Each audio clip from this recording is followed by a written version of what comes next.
নদীতে প্রচুর পরিমাণে মাছ ধরা পড়েছে, দেখতে পাচ্ছেন। তো আমি চলে এসেছিলাম নদীর ধারে আপনাদের নদী দেখাবো বলে। হ্যালো বন্ধুরা, আসসালামু আলাইকুম। আজকে আমি নদীর ধারে এসেছি। হঠাৎ বৃষ্টির কারণে আমাদের নদীতে প্রচুর পরিমাণে পানি বৃদ্ধি পেয়েছে, তা আপনারা দেখতে পাচ্ছেন।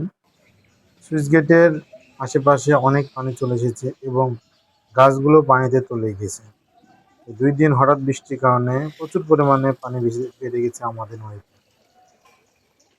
এই পানি বৃদ্ধির কারণে অনেক ক্ষতি হয়েছে।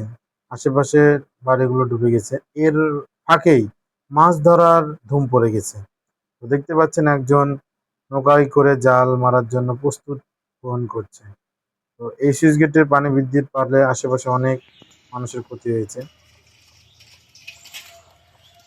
প্রচুর পরিমাণে পানি বৃদ্ধি পেয়েছে আমাদের নদীতে। দেখুন, নদীর আনাচে কানাচে পানিতে ভরে গেছে।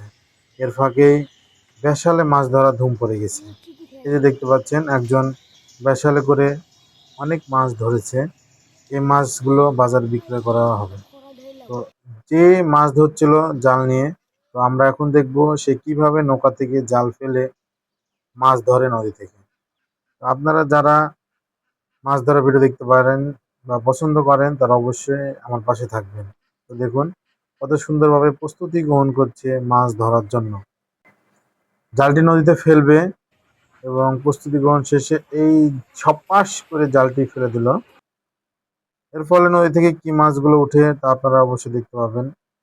তো এর মাঝে আমি আপনাদের দেখাচ্ছি যে কি পরিমাণে পানি বৃদ্ধি পেয়েছে, আশেপাশের স্রোত অনেক বেড়ে গেছে। তো আসুন আমরা মাছ ধরা দেখি। এই দেখতে পাচ্ছেন জালটি এখন তোলা হচ্ছে, দেখা যাক জালে মাছ আছে কিনা। তো উঠুক উঠুক, এই যে জালটি উঠছে। তো আমার এই ভিডিওগুলো আপনাদের কেমন লাগে তারা অবশ্যই কমেন্ট